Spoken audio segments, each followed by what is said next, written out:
Courage Culture Commentary. I saw Fury, and I just loved it. And let me tell you, man, I do, for some reason, it's not really my personality type, but I do tend to like war movies. But war movies are kind of hard to do. You know what made me want to see it was I read an article about a LaBeouf coming to Christianity. That movie, and I walked out of the movie, and the first thing I thought is, that was a Christian movie. Definitely. I know that there was tons of swearing. I mean, but you know what? I like the swearing. I like the cussing because it's war. And I even really appreciated from a standpoint of the spoiler alert, if you the awkward 16, 17-minute scene in the exact middle of the movie. I appreciated that so much because I put myself not in the kid's shoes. I put myself in Brad Pitt and War Daddy's shoes. And then he said to himself, finally, I get another civilized, somewhat intelligent, civilized person around me. But yeah. these guys have been with me, and these guys are. You know what I think it might have been? It might have been his youth and his innocence. The new guy, they called him Machine. His youth, his innocence, and just the fact that he was just an escape. It might not even have been the fact that he was like semi-intelligent, because Shia LaBeouf's character was smart. It might have been he represented just a vacation from it all. Yeah, a return to life beyond war. I saw Left Behind, and I walked out. It was so bad.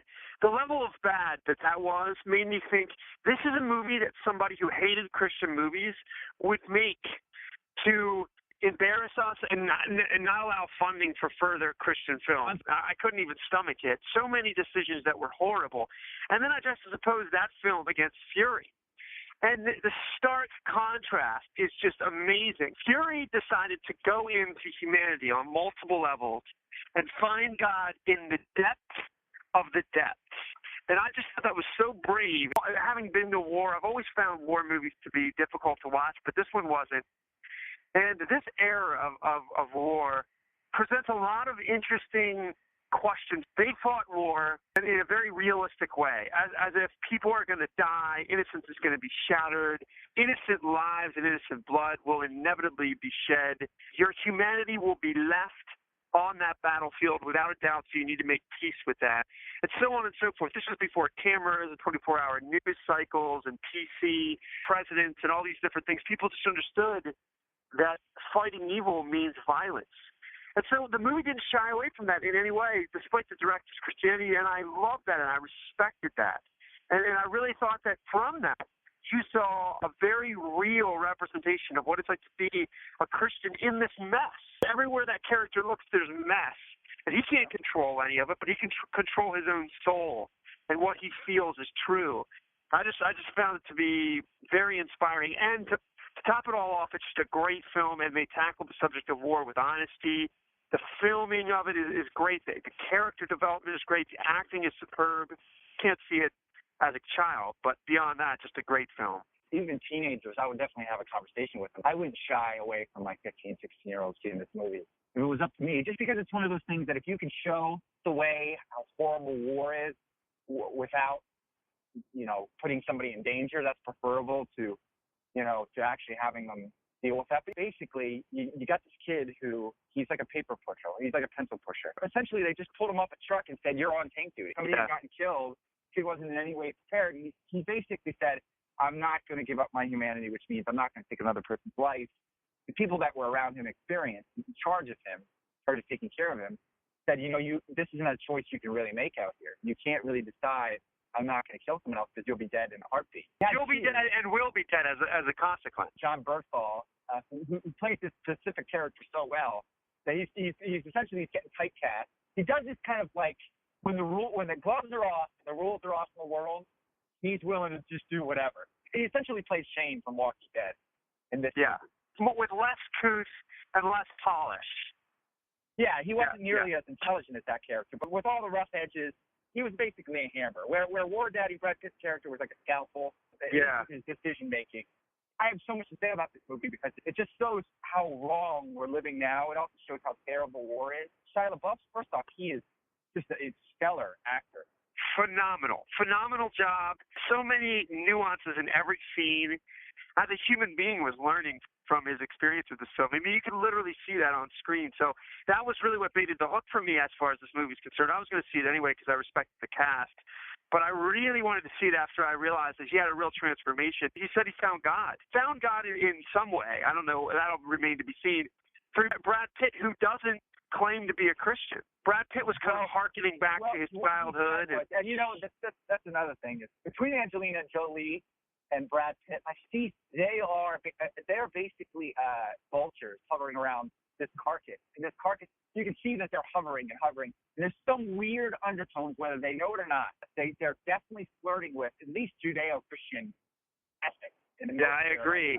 So there's a scene where they're riding a tank and they're kind of going from one town to the next, and they're all giving Shia LaBeouf a tough time. And basically, how can you still not drink and not smoke and stand firm in your beliefs after all you've seen? He said, we've been together for 2-3 years now, and he had been brothers with these guys, and that wasn't going to change. In the midst of that terror and in the midst of that horror, he found God even stronger than ever, and they basically decided to go the other way. And ultimately, throughout history, you see this is always the case. You come to this point where in those moments, it really does solidify as real to you, or you become callous and embittered. And I thought that movie, in a really cool and somewhat novel way, at least to me, I've never seen it done on screen like that, it showed you that. And yet still they were friends, and they were close, and they were sharing as human beings. But they made that ultimate decision to go different ways with that. The respect they had for him, the subtle respect they had for him, that he was able to do that was so cool, because you never see that in film. I found that such an interesting article after I saw the movie, 3 days after I saw the movie. I found that article. I just Googled, is David Ayers a Christian? And the first thing that came up was, Shia LaBeouf, finds God during filming Fury. So I read the article, and it said, it's just basically an excerpt from an interview he had done. And it said that he, based upon this character, he's a method actor, so he gets really deep into characters. I felt a little trepidatious about believing this conversion, but, they shot that movie 6 months ago, and he's still professing this. Yeah. He basically said that he really dove into this character, and that meant really learning the verses he was quoting throughout the film, really getting into the mind of his character.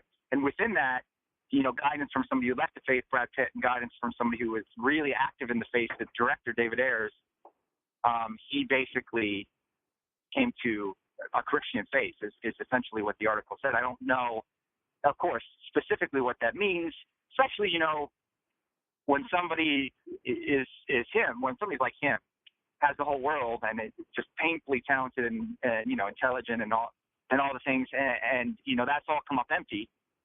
You see, he's had a little, as of late, he's had a little trouble with his personal life and his work life, and so that's basically where you need to get. You can break really humanists like Robert Downey Jr. and just basically do it all yourself, or you can put a crutch underneath your arm to start off with and really experiment with faith, which seems like the direction he took. And, it was interesting, too, because you kind of saw him unraveling under the hollowness of Hollywood. He's sort of an intelligent young man. He had been in privilege and had been in fame for so long that I think it just burnt down quicker than it does for most in its usefulness to him. And then you just saw, when he got to the bottom of that well, you just saw him totally spiral, narcotics and everything you could think of. It was just classic. And then it would be really great to see him rise from those ashes, because, I think that's truly what it is, too, is it's when you find the bottom of yourself is when Christ really becomes alive to you. That's just true. That's been true forever. In Hollywood, so often the baggage and the weight and the optics of Christianity, they're more in the danger of never finding the faith than most people. Yeah, actually, I went back in my mind to that conversation we had after Philip Seymour Hoffman died. And we talked about how a lot of people, Hollywood people, have felt like they've even explored when they really haven't. Many people in this generation. I find that to be. I did a dialogue on my Press for Radio show that's really what I think is happening. But with him, what's really, really interesting is if it's true, I think no matter what he does, it'll be done authentically. And the reason I think that is because in the height of his fame, when he had a lot to lose from being real with himself, he chose to be real with himself, even though that seemed to us as melting down. He just couldn't put on airs anymore. The hollowness of it got the best of him. And I find that authenticity in a person, first of all, I find that to be very appealing, Because at the end of the day, no matter how ugly it is, it's real. And I always prefer that the older I get. And second, I think that's where Christ can meet you. I truly believe that. I think that's actually where he can find you, no matter how messy that looks. And I think the Christianity that I was raised in was very, very sanitized. But I've come to think that's not true. You saw as a result of that, you saw most of the kind of scaffolding around the faith that was built up fall apart. Yes, because exactly. that whole movement from the 70s and the 80s into the 90s was all based upon facade, and they were selling. Exactly. They were basically marketing Christianity at that point. Right. And right. You know, that probably in the long run hurt it more than it helped it. And that could have only been done in privileged America, because anywhere else that just would have no place, you know. And I think that's completely run its course in the United States of America now, because I think anything moving forward is going to have to be authentic to affect the human's life. I think we've just been, I agree. We're too savvy. You know, that kind of thing isn't going to work. That sort of health and wealth and that kind of crap, that's not what the gospel is. The gospel breaks you right over its knee and changes you from the inside out. And anything less than that is not salvation. Anything less than that is not a Christ-centered life. And so we all have that choice to make. You know, and I wrestle with that to this day. I wrestle with that. It's the self-death. Right at the very, very end, he's talking to Brad Pitt's character, and he says something like, you know, all this is going to pass away. The things, the flesh, the whoring, the drinking, the things that we chase so fruitlessly. And really what's going to matter is the part of us that can live forever. And that is just so fundamentally what we have to deal with as men and women walking this dust ball of the globe. We have to figure out, are we going to choose eternity? You know, a true eternity. And what that looks like, even to me, a studier of the word and a believer, that can be as so exciting, but it's a big mystery is what it is. You know, I personally think it's a consummated kingdom. I think it's Eden perfected. I think it's what Christ always had intention for us.